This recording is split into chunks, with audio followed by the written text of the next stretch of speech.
welcome back to another video. Don't mind my hair, it's a mess. I just had it up in a bun and then I was like, oh, I have to do my reading wrap up. So here we are. We are gonna film that today.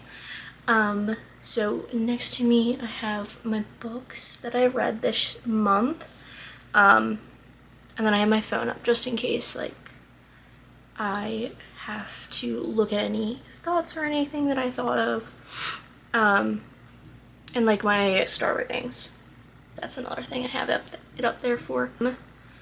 I read a total of 5 books this month. Yeah, read a total of 5 books this month. So far this year I have an average of 4.4 stars. Since we're halfway through the year already. Like, it's June 2nd? Yes, June 2nd. So we're already halfway through the year. So it's just kind of like, this is like the stats so far. Like so far this year I've read 22 books that were romance, 11 young adults, 6 were fantasy, 3 were short stories, and then 3 were thrillers. Yeah. Let's jump into my ratings of the books that I read so far. First book that I read and finished in May was Haunting Adeline, the first book in the cat and mouse duet. So I gave Haunting Adeline 3.5 stars. I have mixed feelings about this series, and we'll get into the second book when we get there because I finished that more recently. But this book just didn't do it for me. We have Adeline and Zaid, and Adeline is an author, and you basically see her living in her haunted mansion. And her mom doesn't want her to be living there. She's like, it's weird, you shouldn't be living there, like, move on. And she's like, no, like, I love this house, like, I want to be here. And she's getting it restored and all this. And Zaid comes along and basically sees her in a bookstore during one of her signings and goes, she's gonna be mine. Like, I claim her. Like, I want her, I will make her love me. You basically just see him go crazy over her and fall head over heels for her. She is scared in the beginning because she has a stalker, and he's like trying to do things thinking like, oh, she's gonna love me, but then she's scared, calling the cops. But then he's a stalker, but he also is in, I don't even know what to call it, like, he's basically busting these big child skin traffickers. So he basically goes in and saves all these children and people that are stuck in the slaving and the sex trade and all that. So he is able to really dive deep and then get people out, and he has all the technology and all these things that he can basically like erase stuff completely. So she'll call the cops and the cops will come, and then they'll write down, because like it's 2017 I think when it takes place. Never mind, it's 2022. So even more recent. It's all happening in 2021 to 2022, a little bit 2023 maybe. But we're in recent times. So he basically has the technology at his fingertips where he can just go in and basically like delete any and all memory, or like, what's the word I'm looking for? Anyway, in their system he's able to delete it so that you can't see that the cops have been called out and that she's put in a report, that's the word I was looking for. Any reports of her calling into the cops saying that she has a stalker. He deletes it all the time after every time she calls. And then he starts threatening her, like, if you call the cops again, I'm gonna do something. And then she'll follow through with calling the cops because she's like, he won't do it, because she doesn't know what his job and how far he would go to do something like that. You see him do it and her reaction, and like, she's very mixed emotions through the entire book. It's not until we get to like the last like third to fourth of a book left, and she basically like kind of comes to terms and is like, yep, I like him, yep. But like for most of it, like for the good chunk, she's mixed emotions. She's like, yeah, I like him, but then she's like, wait, hold on, he stalks me, so I don't like him.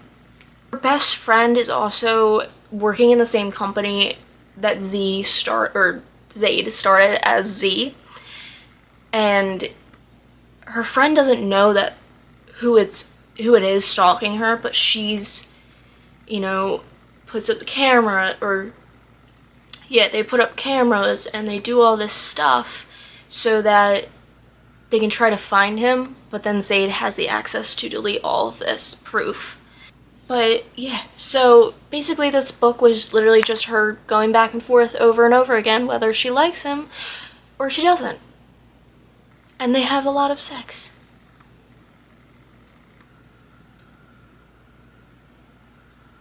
And it wasn't even until the last part where you get where like the storyline is going. Like, I guess halfway through, you kind of get like a little, he kind of brings her into the world a little bit,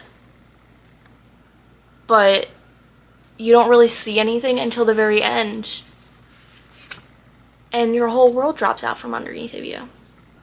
If you were to get rid of probably majority of this book, majority of it, I feel like it would be a lot better.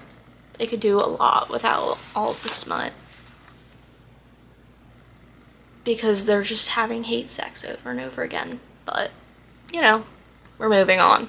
So the next book was The House of My Mother by Sherry Frankie.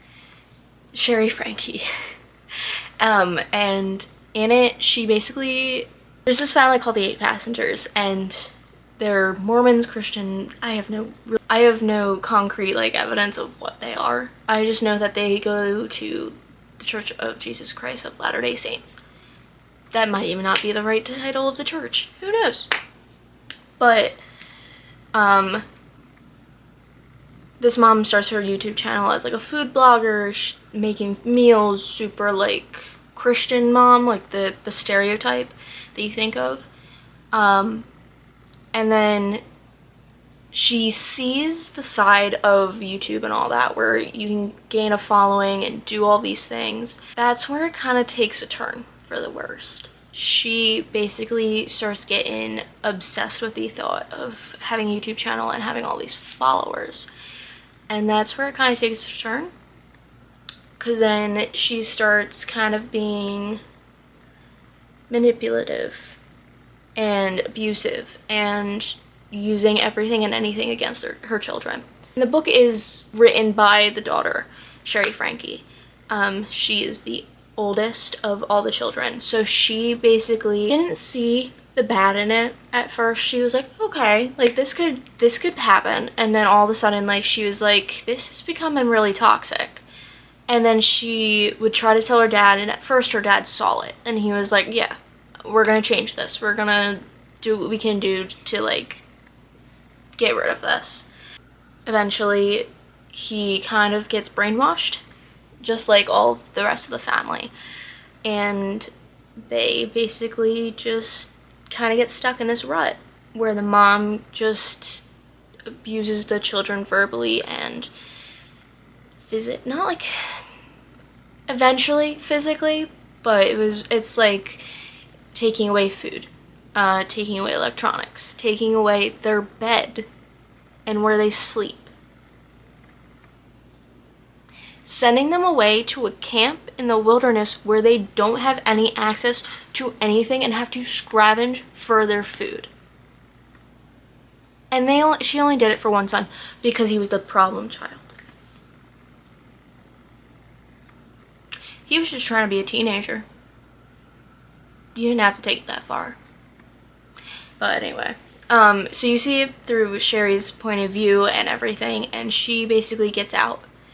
And she's working with people and trying to get them out, but she runs into some bumps on the way.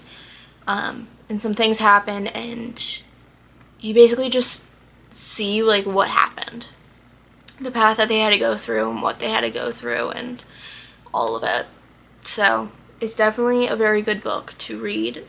Even if you didn't grow up watching them and you're just hearing about it now, it's interesting to see the darker side of the internet and how crazy it can get and how it can really hurt families and be very just not so great. But anyway, I normally don't rate true stories, but I gave The House of My Mother 4.75. Next up is Deep End. I ended up giving this a 4.5 stars. There's nothing crazy about it.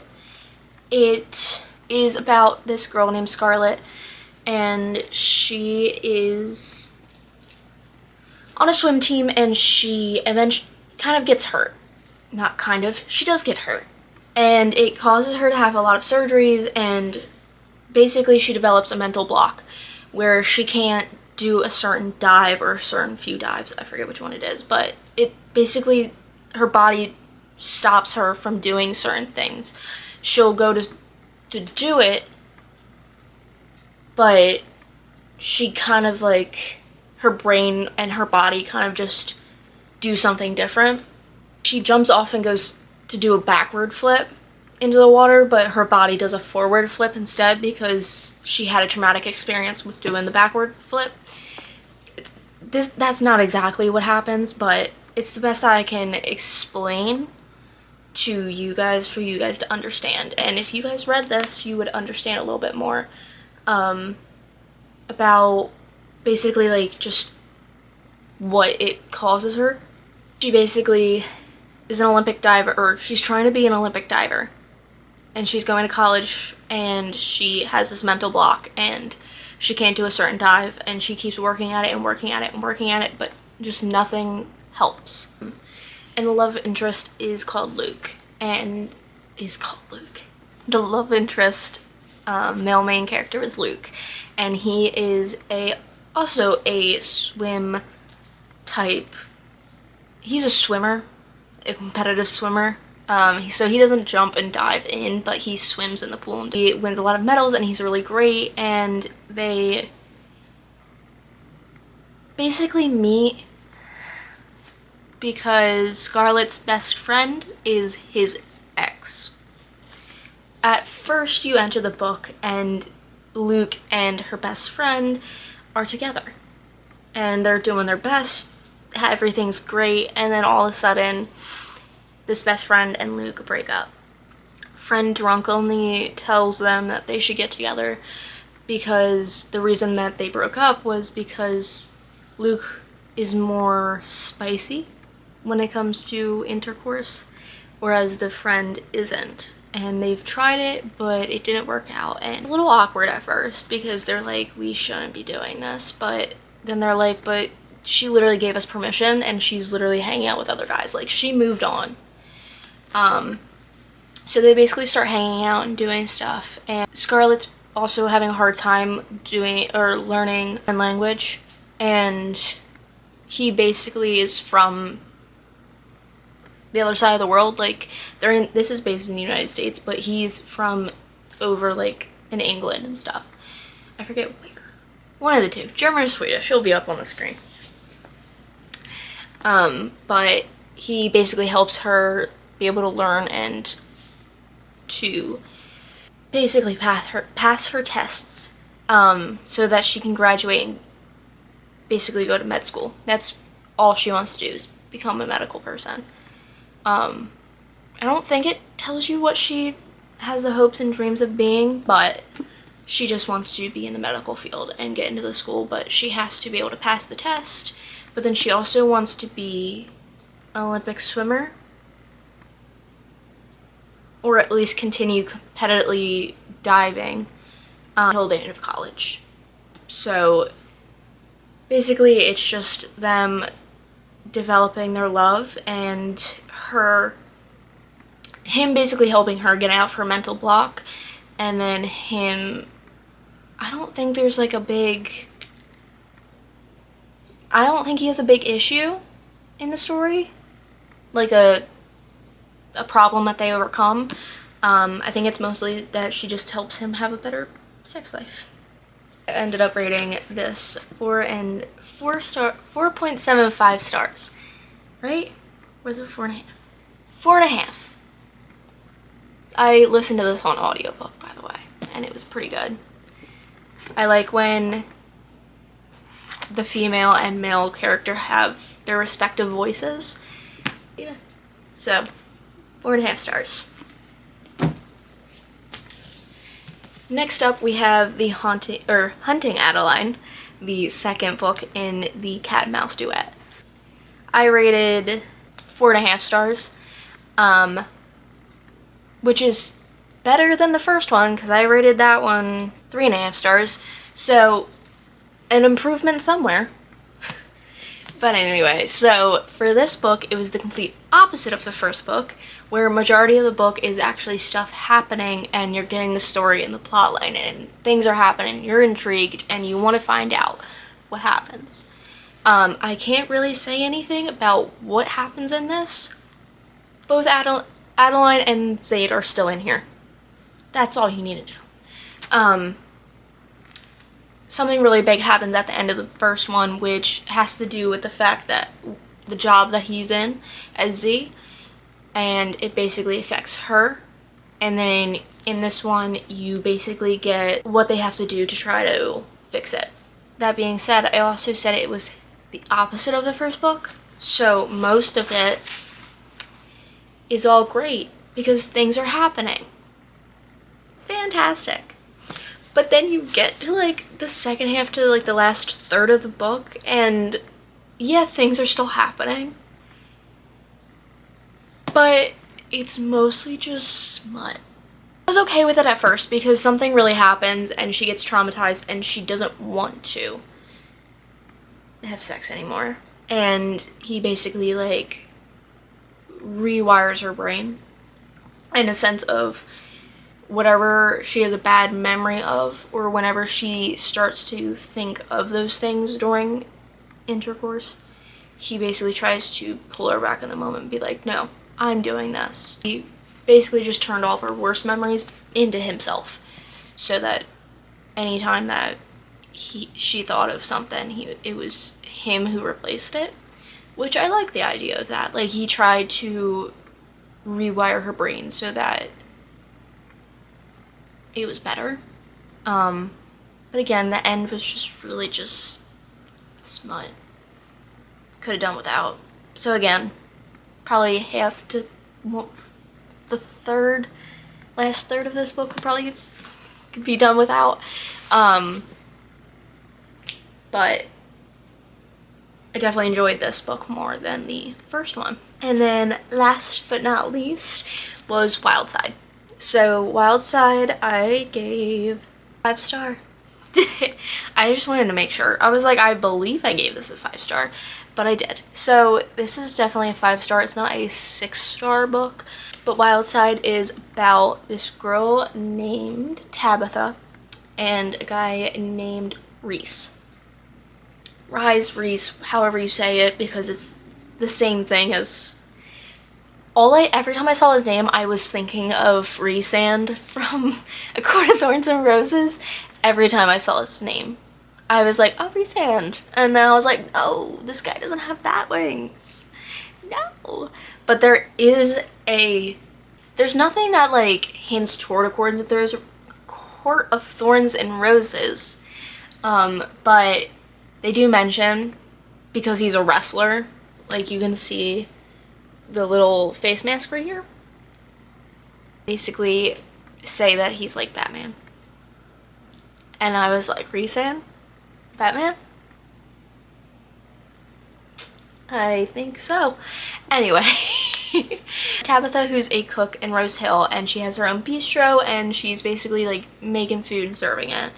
And she has a sister who had a injury very early on in her life and was prescribed addictive drugs to basically help with her recovery and everything. But because of that, and it wasn't treated the way it was supposed to be, the way it happens too much in this world, she becomes addicted. She basically is addicted to these drugs and this getting high and all that. She suffers from addiction up until the point where she gets pregnant. And basically Tabitha is like, hey, you should get sober because you're pregnant and this could affect your baby. So then Tabitha's sister's like, yeah, I do need to get sober, but I need to get out of this town. I need to get away from where we're from. I want a fresh start. I needed the fresh start so I can be able to not wake up every day and be like having a storm cloud over my head. She was like, I need new scenery. I need new people. I need to get away from family because all I can think of is how much I've disappointed you. The baby's name is Milo. Sorry, I had to look back in there and like find it. But she basically has the baby and his name's Milo. And she has no clue who the dad is, but she's like, I need to get out of this town. So she finds the duplex that Rhys has, however you want to say it. And she's moving in. And when she's moving in and putting stuff away, Tabitha goes next door to Rhys' house, or Rhys's, and basically is like, hey, can you keep an eye on my sister? She does have an addiction problem. Just let me know. And then Tabitha ends up helping move in and everything, and then goes home. But her sister ends up not reaching out to her, and things go south, and Rhys ends up having a relationship with Milo in the sense of like a babysitter. Rhys doesn't like that word being said, but that's what Milo likes to call him. Basically developed this like relationship, and Tabitha's sister ends up overdosing. And the book starts, and then the book kind of like jumps right into the point in which Milo's mom passes away, and basically everybody's notified. Tabitha's parents basically disowned her sister because of the whole drug problem and everything. Tabitha's sister made Rhys Milo's guardian in her will. So it basically causes a problem where, yes, Rhys knew Milo, but didn't really have that deep of a connection, but knew enough about him because he's had to put him to bed multiple times and had to take care of him when she was going out and dating. But in reality, she was just feeding into her addiction. I was basically scared because she's like, he's gonna take Milo away from me, because Rhys doesn't primarily live in Canada in Rose Hill. That's his away home for when he's like not in season of wrestling. They ended up realizing that what's best for Milo is for him to stay in Rose Hill, so then they end up having to get married. The end of this book surprised me, because I was like, we're in like the last like little bit, and I'm like, oh, the plot twist already happened, like it's fine, like the third act breakup is fine. And then out of nowhere comes the third act breakup, and it's not even like a breakup, it's just a block that they hit at the very, very last bit.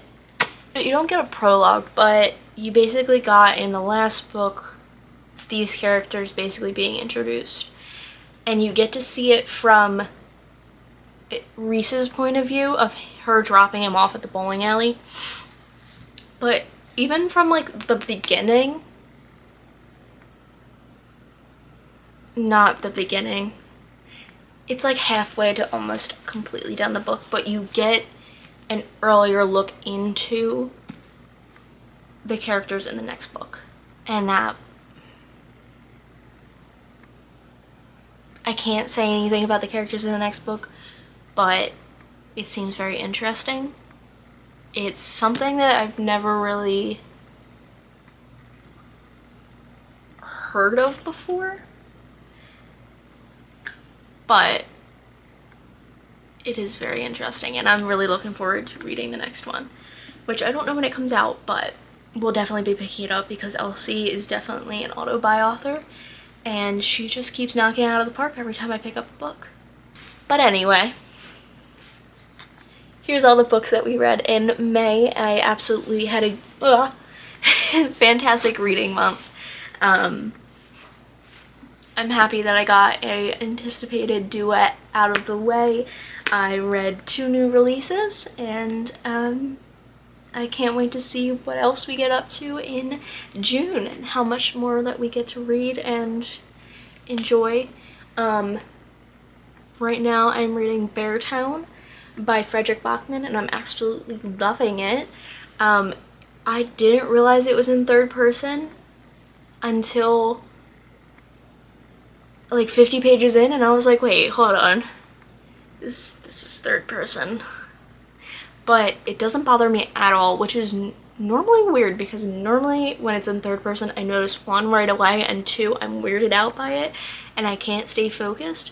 But I started it on my way home from Virginia, and there was stuff that I was like, I need to highlight this, but I didn't have any of my annotation tools because I didn't know I was gonna end up buying it while we were down there, because my boyfriend surprised me with a trip to Barnes. But I had a whole reading, like what I was gonna read when I was down there, which I ended up reading 2 books off of that TBR. Ended up being these 2. I wanted to finish this on the way down, which didn't happen because it was a lot more left than I thought there was, because I was like, oh, 75%, we're fine. I have 25% left, no problem. Forgetting how big this thick book is. But then I ended up reading this, or I started this a while ago, like really early in, and then put it down. So then I finished this in the past 2 days, or 2 days ago. I read it like back to back 2 days. So I have Beartown by Frederick Bachman, and then I started The Invisible Life of Addie LaRue, which I'm also in the middle of. But after finishing this, I was like, I can't read something that was so like much going on, so I'm gonna finish Beartown. And depending on that, I'll either pick up the next Beartown book in the series of Beartown, or I might read The Invisible Life of Addie LaRue, because my friend from work and she finished it because she had to read it for a book club, but she was like, I need somebody else to talk to about it. Because these were all the books that we read this month. Comment down below what was your reads this month, and what are you reading now? What are you looking forward to reading in the month of June? Did you read any of the ones that I read? What were your thoughts and feelings? And if there's any suggestions or anything at all for what I should read next month, just comment down below. Perfect. Alrighty. I'll see you guys in the next one. Bye.